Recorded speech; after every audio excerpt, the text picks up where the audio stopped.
The world is like an open book to those who understand how reason works, so be sure to hit like and subscribe, and go visit a library while you are at it. There are many kinds of crimes of logic in this city. Some are loud, some are obvious and easily seen, some are right in your face, but you never notice them.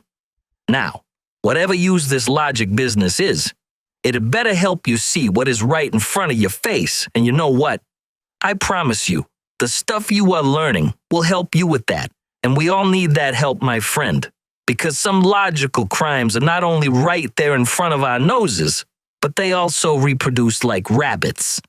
Now, I am no expert on rabbits, but I am an expert on logical crimes, and if you have watched my earlier videos, you know that this is true. Because I can tell the difference between a modus ponens and a modus tollens. I am a logician.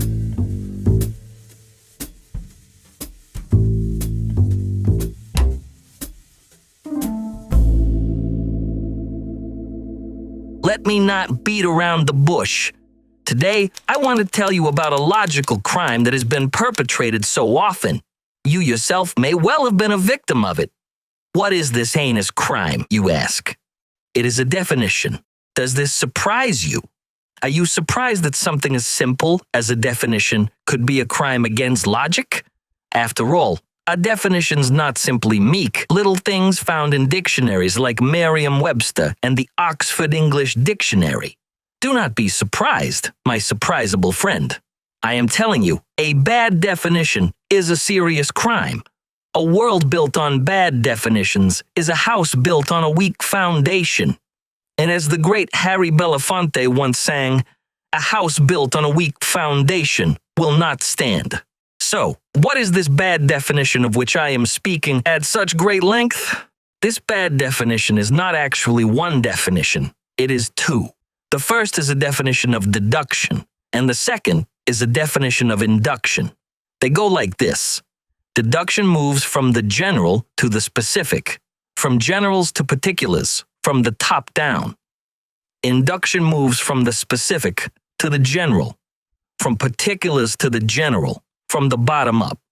Now I ask you, does this not sound neat and tidy? Does it not sound like something you could write in your notebook and forget about? Something you could count on to get you through your logical detective examination? Does it not sound like something to put on a t-shirt? Sadly, there is a problem with it. It is wrong.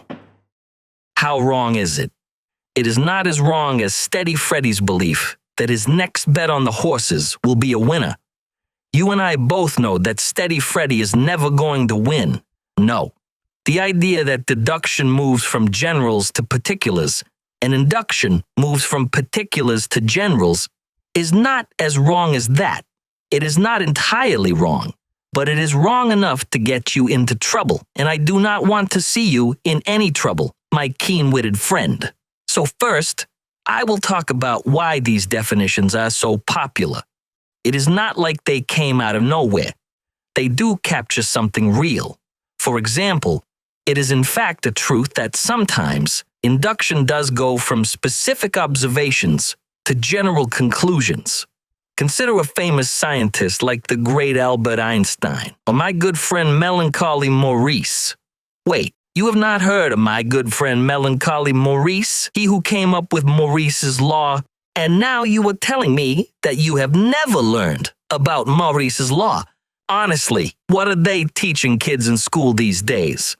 Okay, since you have never heard of Melancholy Maurice or Maurice's law, we must be satisfied if you simply think of any old scientist whatsoever. Even Einstein will do. Now I ask you, do scientists ever go from specific, particular observations to general conclusions?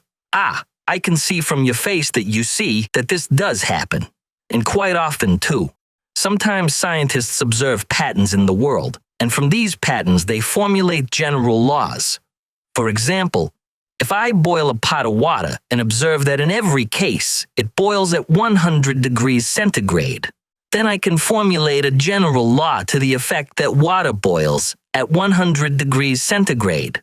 From a series of specific, particular observations, I have drawn a general conclusion that water will always boil at 100 degrees centigrade. So then, you may ask, why is it wrong to say that inductions always go from particulars to generals? Well, my perceptive student, the reason is because not all inductions go from specifics to generals. Not all inductive arguments generalize from particulars. You do not believe me? I will show that what I say is true with an example. Consider this argument. All presidents of the United States so far have been men. Therefore, the next president of the United States will probably be a man. Now look closely. Do you agree that this is an inductive argument? Good. It is an inductive argument. The conclusion only says that the next president of the United States will probably be a man. That is a probabilistic inference claim, so yes, this is an induction. But what direction does it move? Does it move from specific to general? Nope, it sure does not. It goes from a set of particulars to another particular. It goes from an observation about past presidents to the next president. It does not make a claim about all presidents. It only makes a claim about a particular president, the next one. It is thus an inductive argument that goes from particulars to another particular. So this means that we cannot define induction as going from particulars to generals, because not all inductive arguments do that.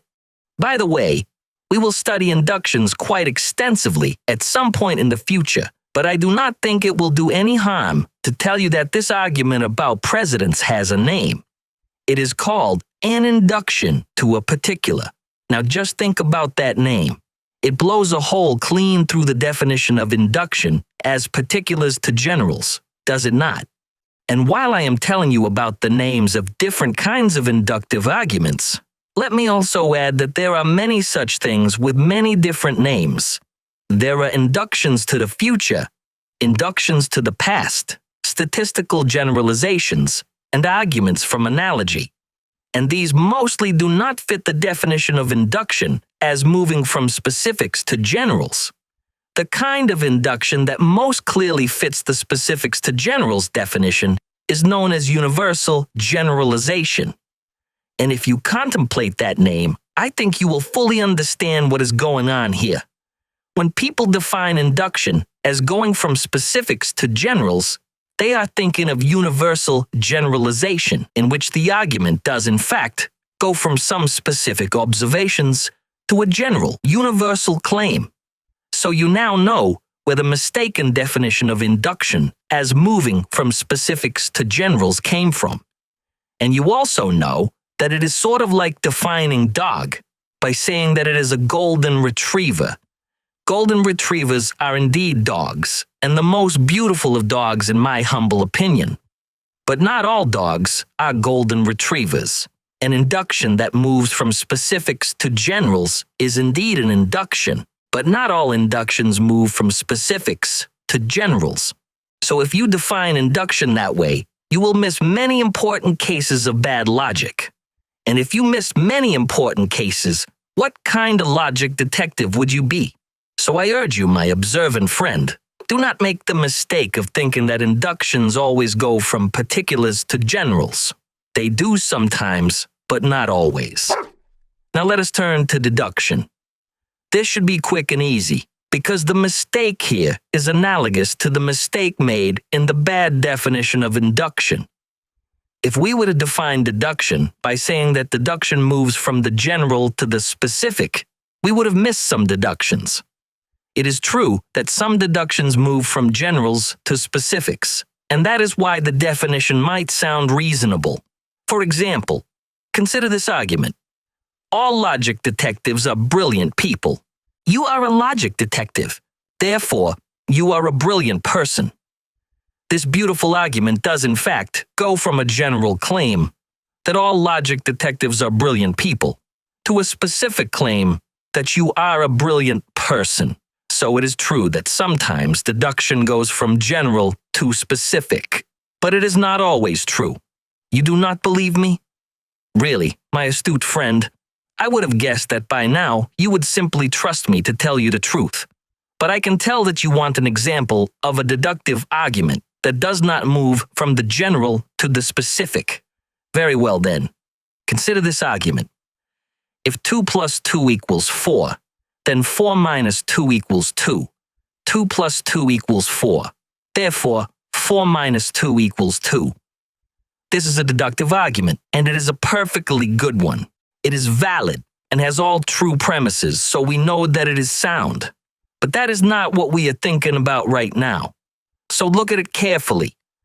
Does it move from general to specific? Nope.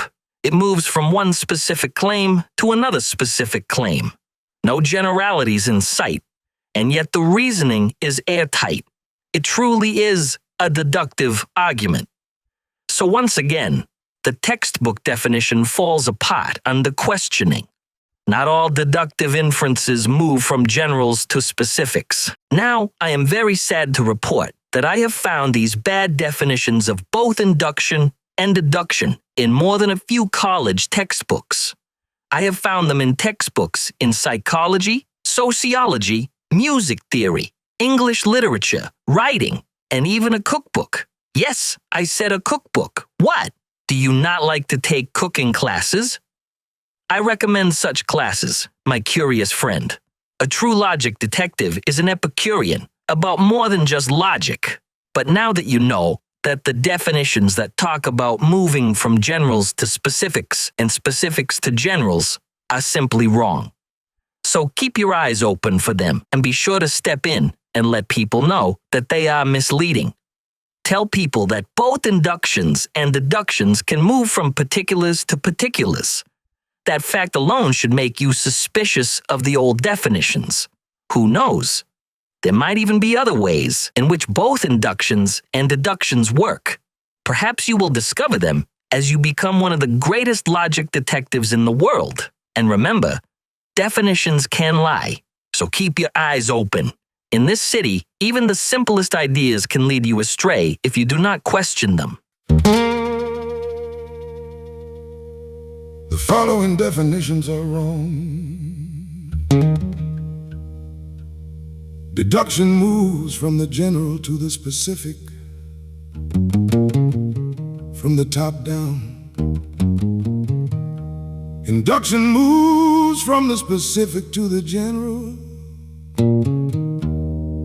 from the bottom up. The following definitions are wrong.